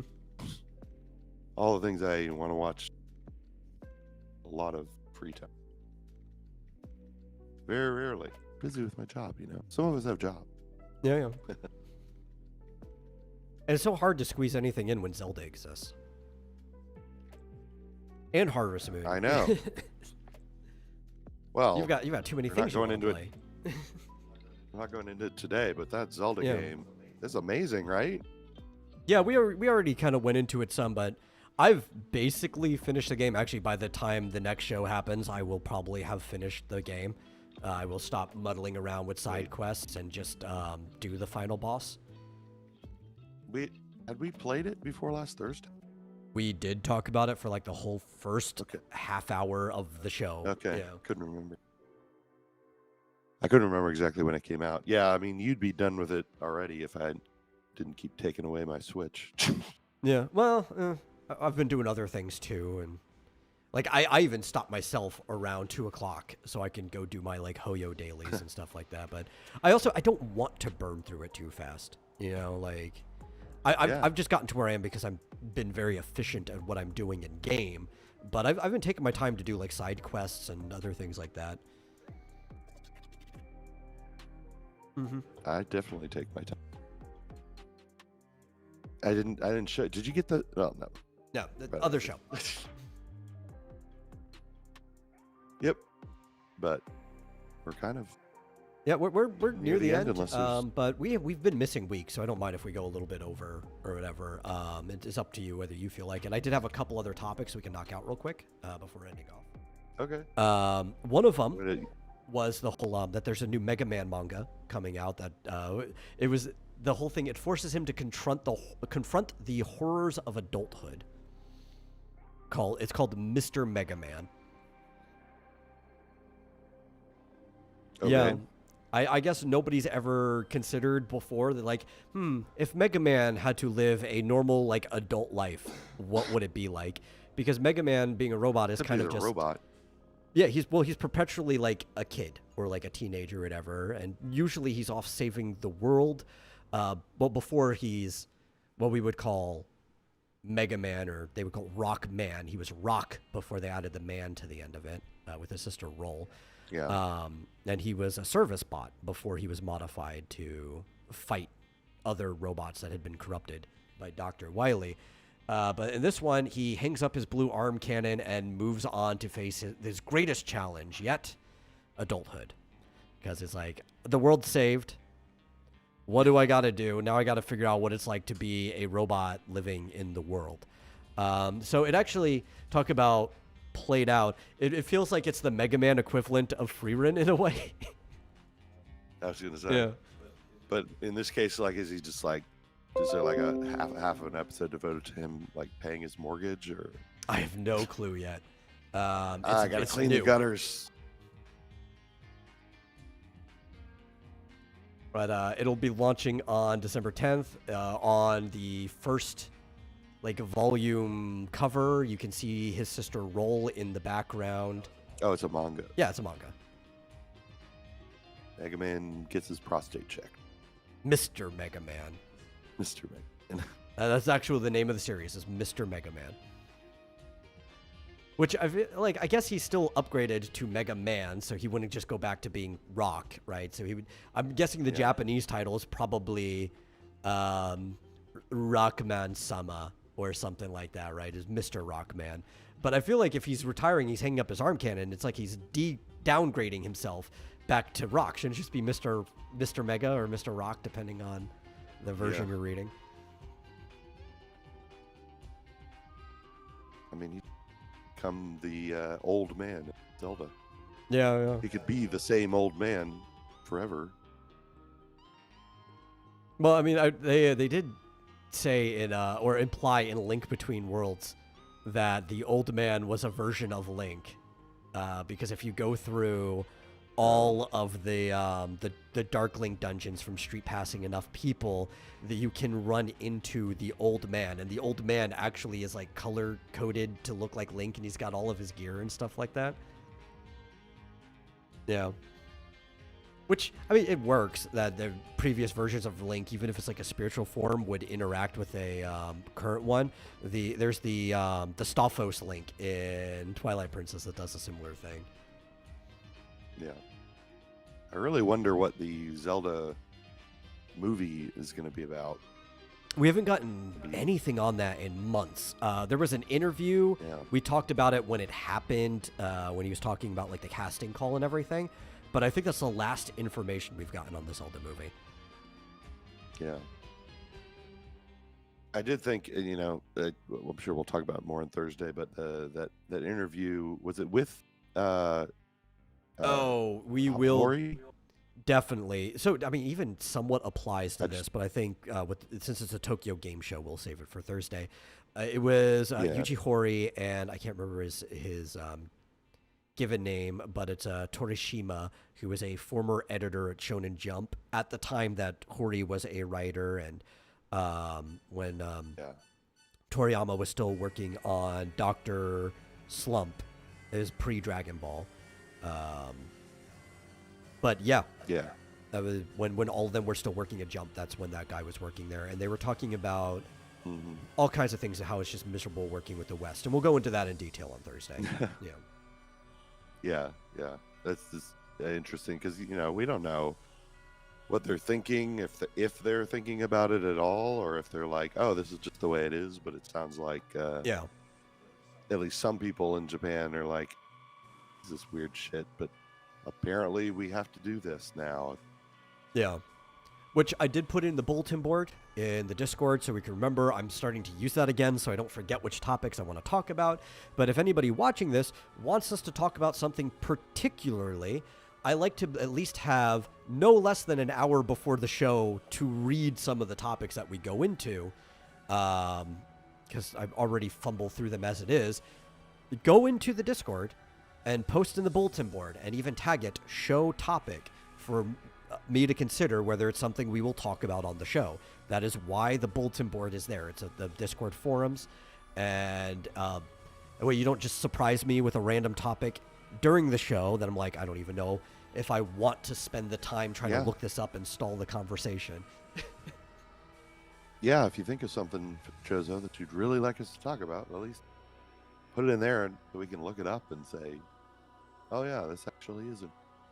You can find a link to the Discord on any of the channels that we stream this on, in the description or about section, whatever. You can find it on the Twitter as well. And if for some reason you find the link is broken, let me know. I'll go replace it with a new one. They're not supposed to expire, but you know how Discord links are. But yeah, just go post it in the bulletin board. Yeah, it's that way we can, like you said, look up and have something interesting to say about it potentially. 'Cause otherwise, it's like I don't even know what this is. Guess, but yeah. But I think wasn't there something else I wanted to talk about on that regard? Oh, the Devil May Cry trailer. I'll save that for the next trailer to come out, and then I'll talk about my feelings, especially because you're not that interested ever. You've never been interested in Devil May Cry. But I'll since we're late in the show, I'll save it for the full trailer because it was just a teaser that came out. We missed it when it was new. Is our live stream chat, is that not hooked up anymore? You turned off the bot. Yeah, I right? turned off the what's it called? The push through. Cross. Yeah. Okay, I still so see can't all of post it. the link. No, I'm just looking because I was going to post this. Yeah, probably already in there. Yeah.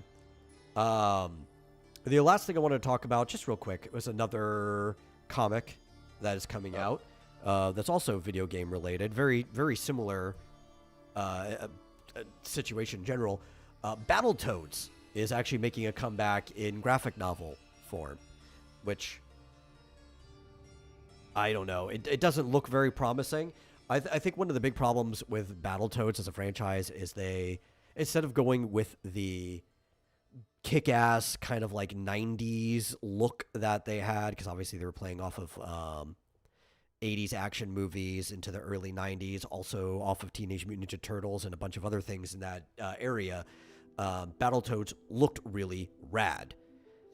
Then they come back and it looks like a really bad Discovery Channel cartoon or something like that, like Cyber Chase. And when I look at the cover for this, to answer Fizchoso's question, is it going to be the old Dark Queen or the new version? She has a full, like, female-looking body. She looks like a woman. Her proportions aren't that dissimilar to the old one. Design-wise, it's the new Dark Queen. She's wearing the costume. Her hair is the same way with that kind of like Cruella de Vil-esque haircut, which means it's probably going to be the new Battletoads. And I'm guessing it looks better than what they were trying to do. It's going to be the replacement for the cartoon that got canceled that was supposed to go with the video game. Is this the Lost Adventure? Yes. Okay. It's probably Titan called The Lost comic. Adventure because it was supposed to be the cartoon that got canceled. That's what I'm guessing. Why did it get canceled? Bad Because the reception? game didn't do well, so they probably thought like, yeah, we're Oh. not going to waste money on airing this. Oh, it's Titan. Well, that's on sale at Titan Comics. Yeah. Titan-Comics. It's like $15 for the whole paperback. Yeah, it's a paperback. I guess that makes sense. I mean, it's like, okay, it's 80 pages. Oh, so it does look, well, yeah. It's like you're a saying weird medium in between like the old looks and the game, right? It definitely looks more radical than the game did because the game looked very Nickelodeon, very like. Well, I say more so Discovery Channel cartoons because I'm remembering like the Flash animated stuff, like what was it, Cyber Squad, or I can't remember what it was called. I think maybe it was called Cyber Chase. But there was like a lot of old Discovery Channel cartoons that looked like the way the game did. This though doesn't look like the game, but it also doesn't quite look like the way Battletoads used to look. Right? That's what I'm saying. It's like a happy medium. Yeah. Were you saying that the queen's like her character, her personality is like the game? Well, I was saying like proportionately, she's drawn like her body looks more similar to the old Dark Queen, right? She's a busty broad, but her outfit, even just on the cover, looks like the outfit the new version of her has. Nice.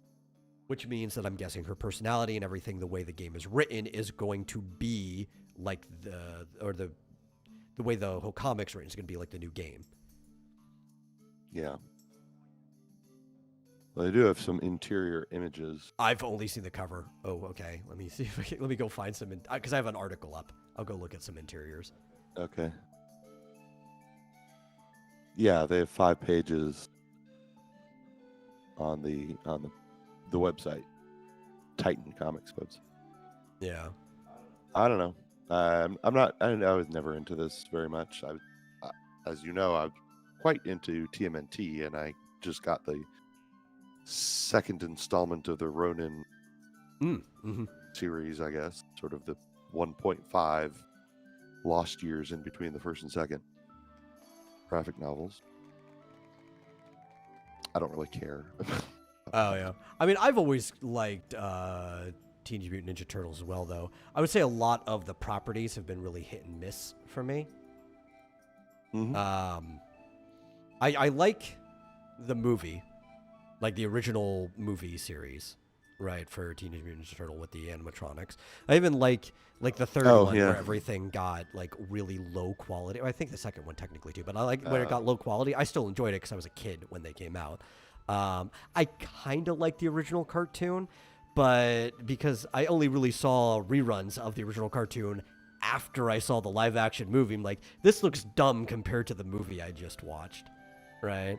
But I love the toys. Yeah. I love the original comics later in life when I got to read them, and which just made the original cartoon look even dopier to me. But I liked a lot of the other ones, like the 2000 cartoon was pretty good. I think it was like 2002 or whatever. I even didn't hate the Michael Bay didn't make it, but it was like his production studio. The more recent live action one, it wasn't good. I have some complaints about it, but I didn't hate it. I still enjoyed going to the movie theater and watching it. It's just you could tell that it was rewritten like twice while you're watching it. But I think as a franchise, Teenage Mutant Ninja Turtles has kind of always been strong. But I also had Battletoads on NES growing up, so like I'm kind of like attached to this property, despite it trying to basically paint itself as a direct rival to Teenage Mutant Ninja Turtles. Yeah. I mean, very obvious what they were trying to do, and Yeah. make bank that way. Go for it. Yeah, I can see what you're saying. I like not being a particular fan of the series. I wasn't sure how exactly they changed her, but yeah, no, I see the original. Oh yeah, no, she was like a sexy. You would have seen this character in an '80s movie villain. Yeah, she looked like she walked straight out of the. What was that movie? The Heavy Metal or something? Oh, are you talking about the one that was like a movie that was almost like an anthology based from Heavy Metal magazine? Yeah. I could kind of see that. Yeah. That's an interesting movie because trying to capture that Heavy Metal magazine is, I guess you would call it an anthology book, but it's just a magazine that has multiple comics in it every time it runs. That they actually had different animation departments work on the different parts of the movie, so it got that feeling of different styles, like if you were reading different comics published in there. Well, yeah. So I would say, based on images I'm seeing, that the one in the new manga is the new one, but not nearly as bad as in the game. At least she's looks normal, like a normal woman. Yeah. Not, yeah. I don't know, whatever that is. Whatever. That's a. I've seen that animation style other places. Not Cal Arts exactly. No. Really kiddie. Like, type in weird Discovery Channel Cyber Chase, and you'll know exactly what I mean. Okay. I think All that right. was the name of the show. It's I don't know that it's kind of like reminds me of like Phineas and Ferb, Yeah, I where can see that. the heads like are squished in one way or another. It's bizarre. See, it's not even exactly that. So Cyber Chase, I see that. Yeah. But that, when I saw the video game, this was like the yeah. exact style that popped in my head. Yeah. But they're actually more, you know, I don't know. Yeah. I see what you're saying. But yeah, I could see the Phineas and Ferb stuff too. When you said that, like, I could also see Yeah. that. Their head is bizarrely flattened. Yeah. The other characters in the game were that way too. That is not normal human proportions. What's wrong with No. you? Have you, I think I've brought it up before. Have you seen Milo Murphy's Law? Nope. Yeah. So it's the same creators of Phineas and Ferb. It was the next show they made after it ended. And the main characters, Milo, who's voiced by Weird Al. And he had a lot of influence on like the writing, like the scripting for the episodes and stuff like that. I see. Yeah. And the whole premise is like Murphy's Law. Everything that can go wrong will go wrong to this guy. So it's basically if you took the concept of Weird Al's song Albuquerque, but turned it into a TV show based off of a boy going to high school. Yeah. Or also the song Everything You Know Is Wrong. He has a few songs that fall into that category. Wow, that one went for 3 years. Yeah. I actually enjoyed it. I used to watch it when Buck and I lived together, I think. Or no, I actually think it was before we lived together. I would just stop at his house and sometimes he'd be watching it. Mm-hmm.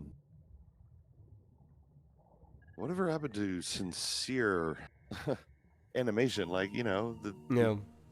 Transformers Generation 1 series in the 80s, like things weren't weirdly proportioned. Well, I mean, you've always had stuff that were weirdly proportioned at the same time, though. I mean, look at Looney Tunes, right? It depends on what type of show you're making. Now, for some of this stuff, it fits. Like, I think Phineas and Ferb and Milo Murphy's Law works perfectly for the show that they're making. For a game like Battletoads, I don't think that type of thing works for it because it's supposed to be like this badass roid rage beat 'em up game. I think what they were really counting on was that the most popular beat 'em ups in the modern, like in the era that it was made, were the Scott Pilgrim game and Castle Crashers. Right? And it's like, sure, those are popular games. That's not what people wanted Battletoads from. And the cartoon was going to look the same, to be more on topic with the show we're on. They were going to make a cartoon that was exactly in that style. I think it was even going to air on Nickelodeon, and then it got canceled. And this comic is less exaggerated. It's still a bit exaggerated, but it's more fluid. I think it works more in that comic form because images have to be dynamic, but it still just doesn't scream Battletoads to me.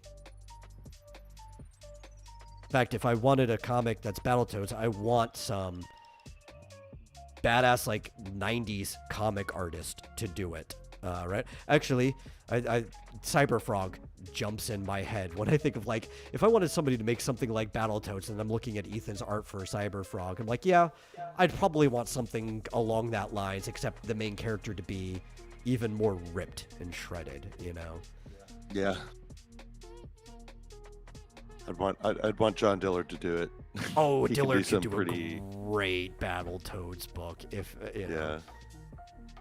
You could do some pretty ripped dudes punching eyeballs out and stuff like that. Yeah. But yeah, that was the last topic I had. So if you want to close out the show, we can close out the show. You ready? Mhm.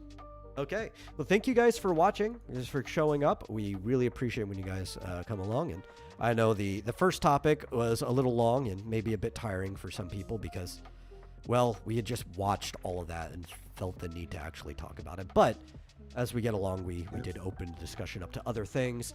If you enjoy the show, please share it out with other people. Get more people in here. We'll have a really good time. We do like discussing directly with the chat. And if you really enjoy the show, heavily consider giving a donation to streamlabs.com/vomitorium live. Really helps us out. And did you have something else you want to say? If anybody's watching now or later, the Discord link is in the description below. It is. Yes, it is. I always make sure there is one there. So join the Discord. You can always drop some topic ideas in there. And we'll see you guys on Thursday for Game Central Junction. See ya. We got a lot to talk about. A lot.